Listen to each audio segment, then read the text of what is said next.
سورۃ الجاثیہ رکوع نمبر 4 تلاوت وَلِلَّهِ مُلْكُ السَّمَاوَاتِ وَالْأَرْضِ وَيَوْمَ تَقُومُ السَّاعَةُ يَوْمَئِذٍ يَخْسَرُ الْمُبْطِلُونَ وَتَرَى كُلَّ أُمَّةٍ جَاثِيَةً كُلُّ أُمَّةٍ تُدْعَى إِلَى كِتَابِهَا الْيَوْمَ تُجْزَوْنَ مَا كُنتُمْ تَعْمَلُونَ هَذَا كِتَابُنَا يَنطِقُ عَلَيْكُمْ بِالْحَقِّ إِنَّا كُنَّا نَسْتَنسِخُ مَا كُنتُمْ تَعْمَلُونَ فَأَمَّا الَّذِينَ آمَنُوا وَعَمِلُوا الصَّالِحَاتِ فَيُدْخِلُهُمْ رَبُّهُمْ فِي رَحْمَتِهِ ذلك هو الفوز المبين وأما الذين كفروا فلم تكن آياتي تتلى عليكم فاستكبرتم وكنتم قوما مجرمين وإذا قيل إن وعد الله حق والساعة لا ريب فيها قلتم ما ندري ما الساعة إن نظن إلا ظنا وما نحن بمستيقنين وبدا لهم سيئات ما عملوا وحاق بهم ما كانوا به يستهزئون وقيل اليوم ننساكم كما نسيتم لقاء يومكم هذا ومأواكم النار وما لكم من ناصرين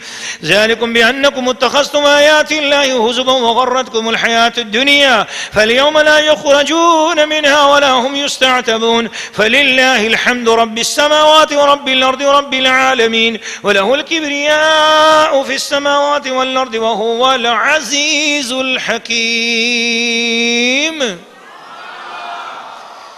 سورۃ الجاثیہ رکوع نمبر 4 ترجمہ کنز الایمان. اور اللہ ہی کے لیے ہے آسمانوں اور زمین کی سلطنت اور جس دن قیامت قائم ہوگی باطل والوں کی اس دن ہار ہے. اور تم ہر گروہ کو دیکھو گے زانوں کے بل گرے ہوئے، ہر گروہ اپنے نامہ اعمال کی طرف بلایا جائے گا. آج تمہیں تمہارے کیے کا بدلہ دیا جائے گا. ہمارا یہ نوشتہ تم پر حق بولتا ہے، ہم لکھتے رہے تھے جو تم نے کیا.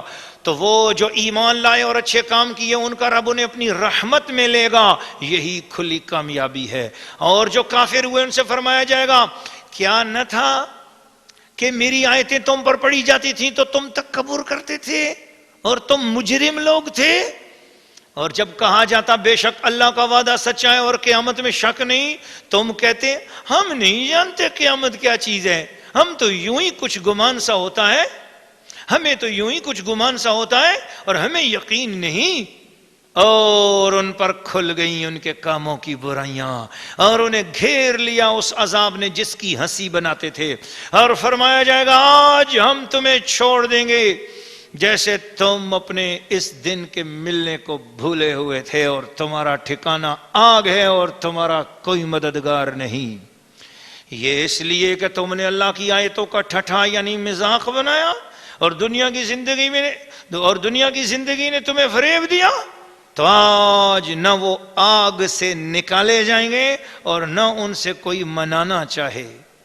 تو اللہ ہی کے لیے سب خوبیاں ہیں، آسمانوں کا رب اور زمین کا رب اور سارے جہان کا رب، اور اسی کے لیے بڑائی ہے آسمانوں اور زمین میں، اور وہی عزت و حکمت والا ہے. سورۃ الجاثیہ رکوع نمبر 4 تفسیر. اللہ کے محبوب کی باندیوں رسول پاک صلی اللہ علیہ وسلم کے پیارے دروازے کی غلام خواتین، خدمت گار قرآن خواتین، خدمت گار قرآن مردوں، سامعین و سامعات، ناظرین و ناظرات، قرآن مجید اپنی برکتیں دیتے ہوئے 25واں سپارہ آج ختم ہو رہا ہے. محبت والوں اور پیار والوں، اس رکوع میں اللہ کریم نے یہ بتایا ہے کہ جو لوگ میرے منکر ہیں، دہریے ہیں، قیامت کے منکر ہیں، عذاب کے منکر ہیں، جزا کے منکر ہیں، سزا کے منکر ہیں، وہ لوگ بڑے خسارے میں ہوں گے. ان کو جتلا جتلا کر عذاب دیا جائے گا.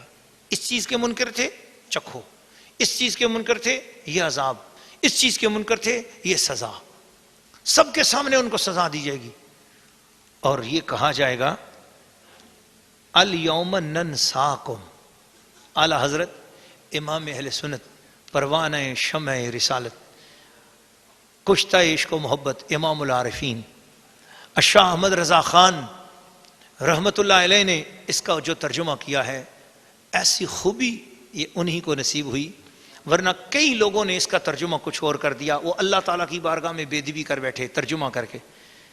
ترجمہ یوں بھی کیا کئی لوگوں نے کہ اور فرمایا جائے گا آج ہم تمہیں بھول رہے ہیں، آج ہم تمہیں بھلا رہے ہیں، کما نسیتم جیسا تم نے بھلایا تھا۔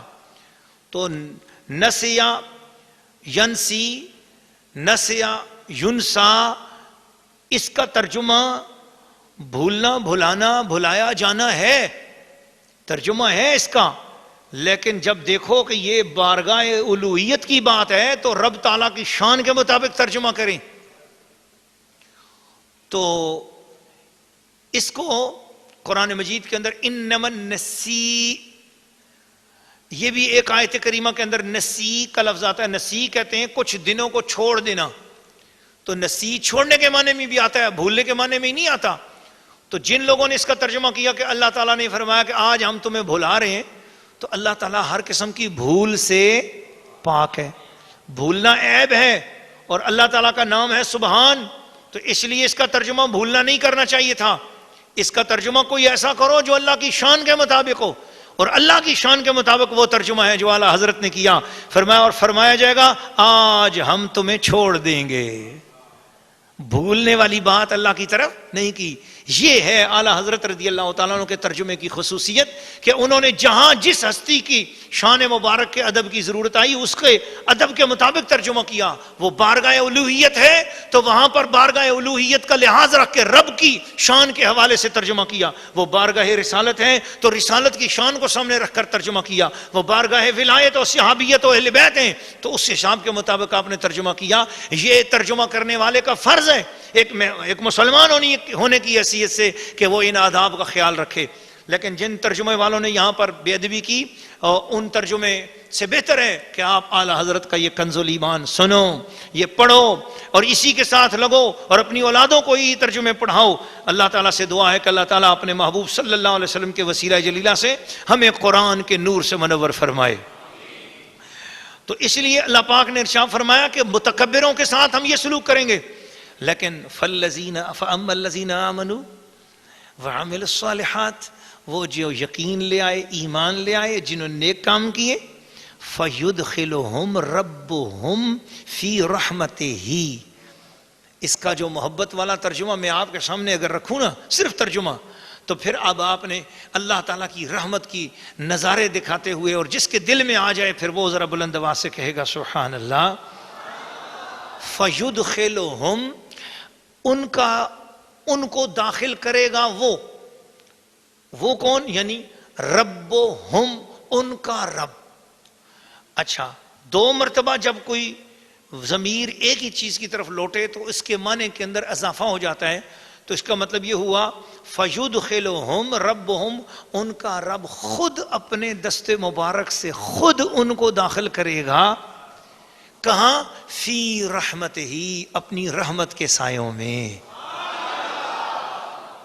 تو گویا پتہ یہ چلا ایمان والو، دامن مصطفیٰ میں آ جاؤ، دامن مصطفیٰ سے لپٹ جاؤ، تو پھر اس کی برکتیں آپ کو تب پتہ چلیں گی کہ جب اللہ پاک اپنی خود دست رحمت سے، اپنی دست قدرت سے، اپنے کرم سے خود اپنی رحمتوں کے اندر آپ کو داخل کرے گا۔